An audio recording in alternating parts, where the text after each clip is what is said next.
மதுரை மேற்கு தொகுதி மேம்பாட்டு நிதியிலிருந்து மக்களுடைய தேவையை கருத்தில் கொண்டு நம்ம அலங்காநல்லூர் அந்த மெயின் சாலையிலிருந்து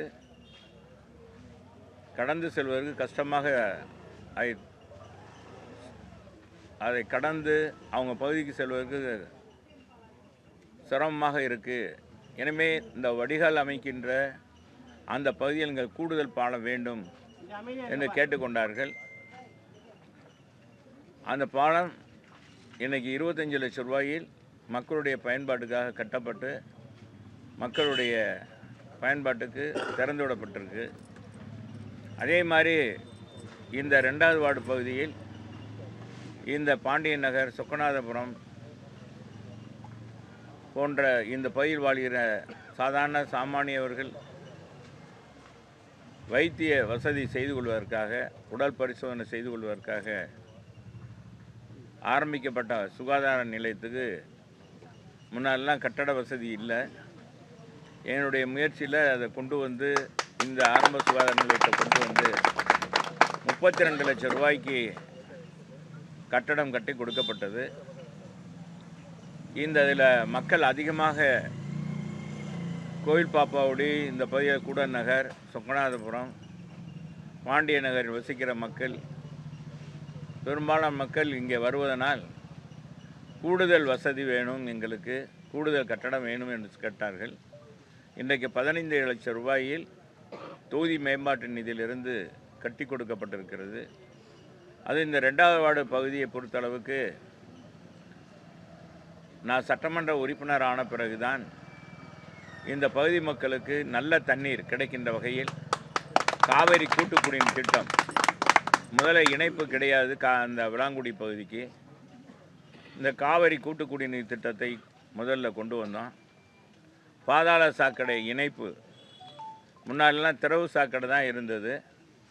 எனவே பாதாள சாக்கடை இணைப்பு 247 கோடி ரூபாயில் கொண்டு வரப்பட்டு இந்த நம்முடைய மேற்கு தொகுதியில் 3 வார்டுகள், அதே மாதிரி நம்முடைய வணிக வரித்துறை அமைச்சர் பகுதியில் 14 வார்டுகள், திருப்பரங்குன்றம் பகுதியில் 14 வார்டுகளுக்கு விரிவாக்கம் செய்யப்பட்டது என்பதை மிக்க மகிழ்ச்சியோடு தெரிவித்துக் கொள்கிறேன். அது மட்டுமல்ல, கூடுதலாக இந்த பகுதி மக்களுக்கு 24 மணி நேரமும் தங்குதடையின்றி குடிநீர் கிடைப்பதற்காக முல்லை பெரியார் கூட்டு குடிநீர் திட்டத்தை இந்த பகுதிக்கு விரிவாக்கம் செய்யப்பட்டு 24 மணி நேரம் மக்கள் எப்பொழுதெல்லாம் தண்ணி தேவையோ அப்பொழுதெல்லாம் பிடித்து கொள்ளலாம் என்ற வசதியை ஏற்படுத்தக்கூடிய ஒரு அற்புதமான திட்டத்தை எங்களுடைய கழக பொதுச் செயலாளர், முன்னாள் முதலமைச்சர், வருங்கால தமிழகத்துடைய முதலமைச்சருமான அண்ணன் எடப்பாடியார் இடத்துல கேட்டு, அன்னைக்கு உள்ளாட்சித்துறை அமைச்சராக இருந்த அன்புக்கு மிகுந்த மரியாதைக்குரிய எங்களுடைய மாண்புமிகு தலைமை நிலைய செயலாளர், முன்னாள் உள்ளாட்சித்துறை அமைச்சருமான எஸ்பி வேலுமணியிடம் கேட்டு 1296 கோடியில் மதுரைக்கு கொண்டு வரப்பட்டு தொடங்கப்பட்டு எங்கள் காலத்திலே ஒரு 60%, 65% பணிகள் நிறைவேற்றப்பட்டது. 2023 முடிக்க வேண்டும் என்ற அந்த திட்டத்தினுடைய சாராம்சம். ஆனால் இவர்கள் ஆட்சிக்கு பொறுப்பேற்று 4 ஆண்டு காலம் மிக ஆமை வேகத்தில் அந்த பணியை தொடங்கி வெறும் 30% தான், 35% தான் பணி. அதை நிறைவேற்றுவதற்கு ஆமை வேகத்தில் பணி செய்து இன்றைக்கி அவதியாக திறந்திருக்கிறார்கள். இதனால் மதுரையில் பெரும் பகுதிக்கு மக்களுக்கு இந்த முல்லை பெரியார் கூட்டு குடிநீர் திட்டம் சென்றடையவில்லை. மேலும் நிறைய இடங்களில் பைப் லைன் பதிக்கவில்லை. 2வது ப்ரெஷர் தாங்காமல் குழாயெல்லாம் வெடித்து சிதறுகிறது. அது தரமான பைப் லைன் வாங்காதனால மதுரையே பல பகுதியில் வெள்ளக்காடாக இருக்கிறது. இந்த பகுதியில் கூட நிறையா வீடுகள் விட்டிருந்தது. அப்புறம் சம்மந்தப்பட்ட ஏஇட்டும் ஏசிகிட்ட தொடர்பு கொண்டு, சிஇட்ட மாநகராட்சி சிஇட்ட தொடர்பு கொண்டு இந்த பகுதியில் கூடுதலாக இந்த இணைப்பு கொடுக்காத பகுதிக்கெல்லாம் வாங்கி கொடுத்துருக்கிறேன் என்பதை இந்த நேரத்தில் தெரிவிச்சுக்கிறேன். இது மட்டும் இல்லை, இந்த பகுதி பார்த்து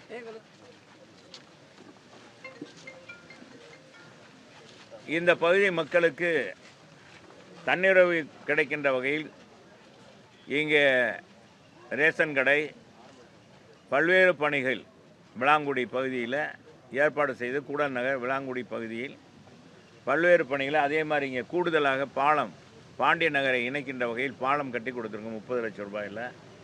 இப்படி பல்வேறு திட்டங்களை, அதே மாதிரி அங்கன்வாடி மையங்கள், இங்கே மாநகராட்சி கூடுதல் கட்டடம், பள்ளிக்கு கூடுதல் கட்டடம், பல்வேறு பணிகளை எடுத்து செயல்பட்டிருக்கோம். பல கோடி ரூபாயில் பூங்காக்கள் அமைத்து கொடுத்துருக்கோம் என்பதை பெருமையோடு தெரிவிச்சுக்கிறேன்.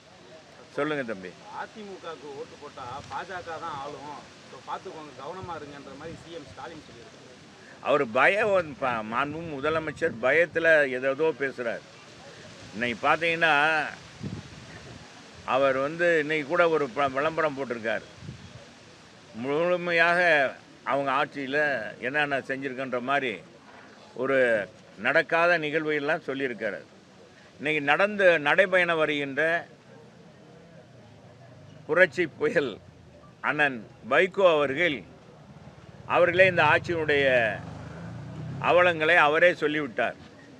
கூட்டணியில் இருந்தாலும் தவறுதலாக அவர் என்ன சொல்கிறாருன்னா, நடைபயணத்தில் நாங்கள் சொன்ன அத்தனையும் உண்மை என்றதை அவரும் வழிமொழிந்திருக்கிறார். போதை கலாச்சாரம் தமிழகத்தை சீரழித்து விட்டது, தமிழகமே அழிந்து விட்டது. பள்ளி கல்லூரி அருகாமையில் மாணவர்களுக்கு விதவிதமான போதைகள் கொடுக்கப்படுகிறது. எதிர்காலமே கேள்விக்குறியாக இருக்கிறது. சட்ட ஒழுங்கு மோசமாக இருக்குது. நான் முதலமைச்சரை நேரில் சந்திக்கும்போது இதை வலியுறுத்துவேன். இந்த போதை கலாச்சாரத்துக்கு முடிவு கட்ட வேண்டும், கடுமையான தண்டனை கொடுக்க வேண்டும். யார் போதை விற்றாலும் பயன்படுத்தினாலும் அவர்களுக்கு கடுமையான தண்டனை கொடுக்க வேண்டும் என்று அவரே குறிப்பிட்டு சொல்லியிருக்கார். 10 ஆண்டுகள் சிறை, 7 ஆண்டுகள் சிறை என்று அண்ணன் வைகோவே சொல்லியிருக்கிறார். என்றால் அதை கூட்டணியில் தோழமையாக இருக்கிற இன்றைக்கி மாண்புமிகு முதலமைச்சராக இருக்கிற ஸ்டாலினை மீண்டும் முதலமைச்சராக்கணுன்று பயணமெல்லாம் மேற்கொண்டிருக்கின்ற வைகோவே இன்னைக்கு மனதில் இருக்கிறதை அப்படியே சொல்லிவிட்டார். எங்கள் மாண்புமிகு முதலமைச்சர், எங்களுடைய கழக பொதுச் செயலாளர் முன்னாள் முதலமைச்சரான எடப்பாடியார் சொன்னதைப் போல அவரும் சொல்லியிருக்கிறார். ஆக நாட்டில் என்ன நடக்குது, எவ்வளோ மோசமான நிர்வாக சீர்கேடு நடக்குது என்பதற்கு எடுத்துக்காட்டு. வேற என்ன சொல்லுங்கள். இப்போ அதிமுக கூட்டணிக்குள்ள டிடிவி ஓபிஎஸ் கொண்டு வரணுங்கிறது தான் அமித்ஷாவுடைய அழுத்தமாக இருக்கா? அதெல்லாம் பொதுச் செயலாளருக்கு தாங்க தெரியும். நீங்கள் நமக்கு எப்படி தெரியும்? இதை நீங்கள் பத்திரிகையிலையும் ஊடகங்களையும் உங்களுடைய ஆசையில் உங்களுடைய இதை தெரிவிக்கிறீங்க. அதுக்கு நாங்கள் பொறுப்பில்லை. பொதுச் செயலாளரை பார்த்து முடிவு பண்ணுறது தான் அது. நீங்களாம் ஊடகங்களை இல்லாததெல்லாம் போட்டு நாளைக்கு அவங்கெல்லாம் சேரலைன்னு அப்படி போடுவீங்க. அப்புறம் சேர்ந்தாங்க புதிதாக கூட்டணி சேர்ந்தாங்கன்னு போடுவீங்க. ஏதாச்சும் ஒன்று சொல்லி ஏதாச்சும் ஒன்று இது பண்ணுவீங்க. அதனால் அதெல்லாம் பொதுச் செயலாளருக்கு தான் முடிவு. பொதுச் செயலாளர் பார்த்துக்குருவார் அதையெல்லாம். இப்போ எங்களை பொறுத்தளவுக்கு கட்சி பணியை செய்ய சொல்லியிருக்கிறாரு. எஸ்ஏஆர் பணியில் முழுமையாக ஈடுபட சொல்லியிருக்காரு. ஈடுபட்டிருக்கோம், அதில் ஈடுபட்டு கொண்டு இருக்கிறோம். கட்சி வளர்ச்சிக்கு அடுத்த 2026 அதிகமான வாக்கு வித்தியாசத்தில் அதிமுக சட்டமன்ற உறுப்பினர்கள் வெற்றி பெற்று வரணும். மக்கள் இன்றைக்கு கொதிப்பில் இருக்காங்க, குமுறி கொண்டு இருக்காங்க. குமுறலை பார்க்க முடியுது. அவங்கள நேரில் சந்திக்கும் போது இந்த ஆட்சியை அகற்றணும், விரைவாக அகற்றணுன்றதில்ல. எங்களை காட்டிலும் இன்றைக்கி எதிர்க்கட்சியாக இருக்கிற எல்லா காட்டிலும் இன்றைக்கி மக்களே அந்த முடிவில் இருக்காங்க. இதையும் கூடுதலாக என்ன சொல்லணும்னா, அதில் இருக்க காங்கிரஸுடைய தமிழ்நாட்டினுடைய பொறுப்பாளர் பிரவீன்குமாரா, பிரவீன் சக்கரவர்த்தி அவரே சொல்கிறார், எங்களுக்கு ஆட்சி அதிகாரத்தில் பங்கு கேட்பதில் என்ன நியாயம், என்ன தவறு? 60 ஆண்டுகள் நாங்கள் ஆட்சியில், எங்களுக்கு ஆட்சி தரணும், ஆட்சியில் பங்கு கொடுக்கணும், கூடுதல் சீட்டு கொடுக்கணும். நாங்கள் ஏன் வேறு கட்சியோட பேசக்கூடாது, எங்களை யார் தடுக்கிறது அப்படின்னு எல்லாம் இன்றைக்கி சொல்ல ஆரம்பிச்சிட்டாங்க. திமுக வலுவாக இருந்தால் இந்த மாதிரி யாராச்சும் சொல்லுவாங்களா? திமுகவை பொறுப்புக்கும் வலுவளர்ந்து இருக்குது. இன்றைக்கி தமிழ்நாட்டில் முதன்மையான பெரிய கட்சி எதுன்னா அதிமுக மட்டும்தான். அதனால தான் அதிமுகவோட கூட்டணி சேர்க்கறதுக்கு யார் யார் வரணும், யார் யார் சேர்க்கணுன்றத இதில் நாங்கள் எங்கள் பொதுச் செயலாளர் முடிவெடுக்கிறார். இதில் அமித்ஷா சொல்கிறார் பாரதிய ஜனதாவுக்கு அடிமை அப்படின்லாம் சொல்கிறதெல்லாம் நீங்களாம் கற்பனையில் மிதந்தீங்கன்னா அதுக்கு நாங்கள் பதில் சொல்லலை. எங்கள் பொதுச் செயலாளரே பதில் சொல்லிவிட்டார். டெல்லிக்கு போகிறதுனால அப்படி இல்லை, பல கோரிக்கை. இப்போ 4 லட்சம் கோடி, இந்த 4 லட்சம் கோடி கொள்ளையடிக்கப்பட்டிருக்கு இந்த 4 ஆண்டுகளில் அப்படின்னு கவர்னர்கிட்ட ஆளுநர்கிட்ட மனு கொடுத்துருக்காரு. அதே அந்த மனுவை கொண்டு போய் உள்ளாட்சி நம்முடைய உள்துறை அமைச்சரிடம் கொடுக்க போயிருக்கிறார். ஏன்னா இது கொடுக்க போகிறதுல என்ன தப்பு? அதே மாதிரி 125 நாள் இந்த மக்களுக்கு அது கிராமப்புற வேலைவாய்ப்பு, அந்த கிராமப்புற வேலைவாய்ப்பு 125 நாளாக உயர்த்தி கொடுக்கணும்னு நம்ம ஆனால் எடப்பாடியார் தான் வேண்டுகோள் வைத்தார். அதை நிறைவேற்றி கொடுத்துருக்க மோடிஜிக்கு, உள்துறை அமைச்சருக்கு நன்றி தெரிவிக்கவும் போயிருக்கிறார். இப்படி பல பணிகளை போயிருக்கிறார். அதுக்குள்ளே நீங்களாக ஒரு முடிவெடுத்து கற்பனைக்கு நீங்கள் இடம் கொடுத்தீங்கன்னா நாங்கள் என்ன செய்யணும்? உங்கள் கற்பனை குதிரையெல்லாம் நாங்கள் அதுக்கெல்லாம் என்ன சொல்ல முடியும்? கற்பனை குதிரை நீங்கள் போகலாம், நீங்கள் ஊடகங்கள் எந்த அளவுக்கு போவீங்க தெரியும் எங்களுக்கு. அதனால அதெல்லாம் நீங்கள் அதெல்லாம் சொல்லாதீங்க. இல்லை இல்லை, நாங்கள் அதெல்லாம் நீங்கள் என்னென்னா இந்த நோ அது இதுன்னெலாம் நாங்கள் எங்களை கேட்காதீங்க. எங்கள் பொதுச் செயலாளரை பார்த்து கேட்டுக்குங்க. எங்களை பொறுத்தளவுக்கு வேறு களப்பணி என்னன்னு சொல்லுங்கள், நாங்கள் சொல்கிறோம். இப்போ மதுரையை பொறுத்தளவுக்கு என்ன அப்படின்னா பாமக சேர்த்துட்டாங்க. தேமுதிக ஜனவரி 9ஆம் தேதி கூட்டணி கன்ஃபார்ம் ஆகிரும். அதில் அமமுக கூட ஓகே, ஓபிஎஸ்ஸை சேர்க்கவே மாட்டேன் அப்படின்ற மாதிரி ஸ்ட்ராங்காக இருக்காங்க அப்படின்னு தான் சொல்லியிருக்காங்க.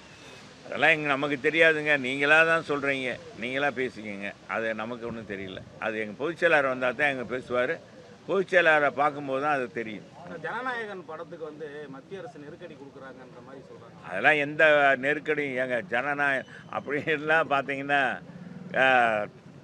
அவர் கட்சி நடத்துகிறதே இன்னைக்கு கட்சி ஆரம்பித்திருக்கிறார். அவருக்கு வேறு வகையிலெல்லாம் நெருக்கடி கொடுக்கலாம்.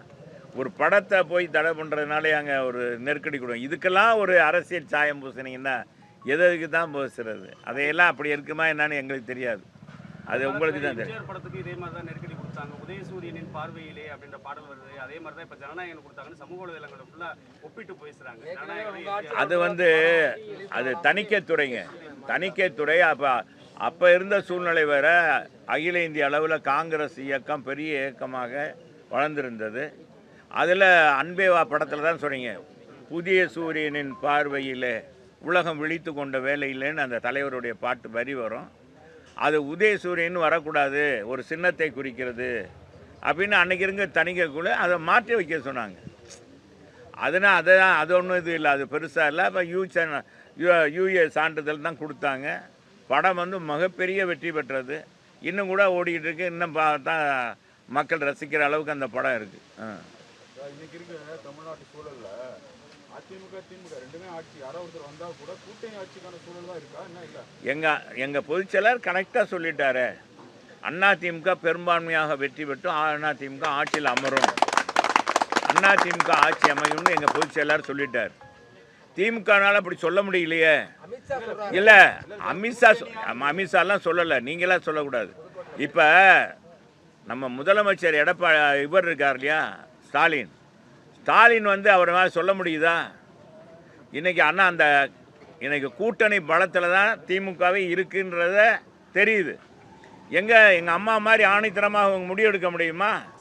2016 தான் கொண்டு வந்த திட்டங்களை பார்த்து மக்கள் ஓட்டு போட்டால் போதும், நான் யார் கூட கூட்டணி வைக்க விரும்பலை, 234 தொகுதியிலும் அதிமுக வெற்றி பெறும்னு சொல்லி அம்மா அன்னைக்கு நின்றாங்க. நான் கேட்குறேன், இப்போ இத்தனை விளம்பரம் கொடுக்குறீங்க, மறுமலர்ச்சியே ஏற்பட்டுருச்சு தமிழகத்தில். அதை பார்த்தா அவங்க விளம்பரத்தை பார்த்தா எப்பா தமிழகத்தில் பாலாரும் தேனாரும் ஓடுவது போல, பாலாரும் தேனாரும் பெருகி ஓடுவதை போல இந்தியாவிலே தமிழகம்தான் மக்கள் சுபிட்சமாக அமைதியாக பெண்கள் எல்லாம் பாதுகாப்பாக, காவல்துறையெல்லாம் பாதுகாப்பாக, காவல்துறையை பார்த்தா ரவுடிகள்லாம் ஓடுற மாதிரி அப்படின்னு தோணும். அது மாதிரி இருக்கா? எங்கே அந்த மாதிரி இல்லையே. அவர் நம்ம முதலமைச்சராக தான் இன்றைக்கி கூட விளம்பரத்தில் அவருக்கு இதில் வந்திருக்கு விளம்பரம். அவராக தன்னை பற்றி தான் பெருமையாக பேசுகிறார். யார்? மக்கள் பேசணும், சாதாரண மக்கள் பேசணுங்க, ஏழை எளிய மக்கள் பேசணும். இந்த ஆட்சி அற்புதமான ஆட்சி, மாணவர்கள் சொல்லணும். சொல்லி கொடுத்து சொல்கிறது இல்லை ஊடகத்தில், அவங்களா சொல்லணும். இப்போ நான் சொன்னேன், வைகோ சொன்னேன், அதே மாதிரி இந்த பிரவீன் சக்கரவர்த்தி சொல்கிறாரு. ஏன் நாங்கள் வேறு கட்சியோட பார்க்கக்கூடாதா, தலைவரை பார்க்கக்கூடாதான்னு சொல்கிறாரு. அப்படின்னா என்ன அர்த்தம்? அதுக்கு என்ன பதில் சொல்கிறாங்களா? திமுகலேருந்து பதில் சொல்லுவாங்களா? யாரும் வேணாப்பா, காங்கிரஸ் வேணாம், எந்த கட்சியும் வேணாம், நாங்கள் திமுகவா நாங்கள் தனித்து நிற்கிறோம் அப்படின்னு சொல்லுங்கள். திமுக நாங்கள் தான் ஏற்கனவே சொல்லி நின்றுருக்கோம்ல. நாங்கள் தான் ஆட்சியில், இப்போ ஆட்சியில் இல்லை ஆட்சியில் இருக்குது. இப்போ ஆட்சியில் அதை செய்தோம், இதை செய்தோம், யானையை செய்தோம், பூனை செய்தோன்னு சொல்கிற திமுக என்ன செஞ்சுருக்காங்கன்னு அவங்க செஞ்சதை வெளிக்காமிக்கணும். என்னண்ணா சொல்கிறீங்க? நில்லுங்க, தைரியம் இருந்தால் நில்லுங்களேன். எதுக்கு போய் எல்லா கூட்டணியும் போய் வளைச்சு பேசிக்கிட்டே இருக்கீங்க?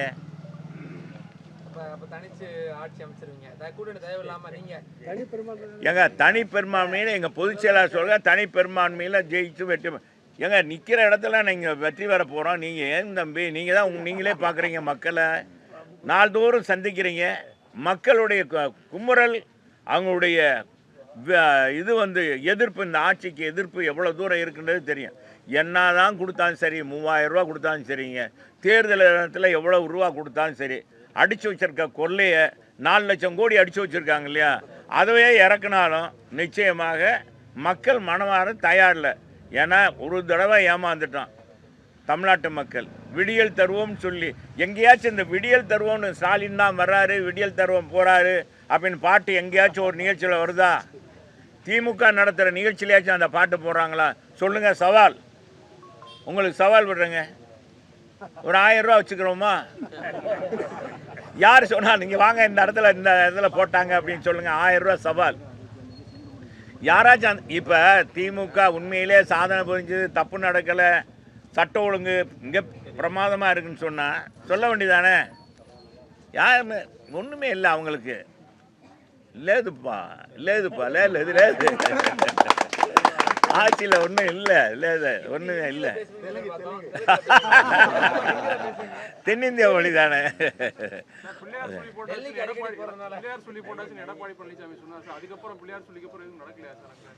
எங்க நடக்கல?